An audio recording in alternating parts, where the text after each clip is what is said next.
Plaster of Paris से तैयार करदा गणेश की मूर्तियों का विसर्जन हुसैन सागर में ना करने तेलंगाना हाईकोर्ट के फैसले पर गणेश के मंडपों के जिम्मेदारों ने नाराज़गी का इजहार किया।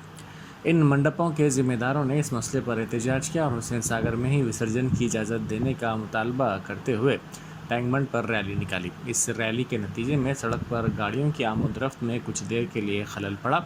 इस मौके पर एहतजाजियों की पुलिस से बहस व तकरार भी हो गई। एहतजाजियों ने हुकूमत के खिलाफ नारेबाजी की। पुलिस ने गणेश उत्सव समिति के जनरल सेक्रेटरी भगवंत राव के बशमूल दीगर एहतजाजियों को वहां से ज़बरदस्ती तौर पर हटा दिया। भाग्यनगर गणेश उत्सव समिति ने बाइक रैली की अपील की थी। इस मौके पर मीडिया से बात करते हुए भगवंत राव ने रियासती हुकूमत की इस सिलसिले में नाकामी का इल्ज़ाम लगाया।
Gracias.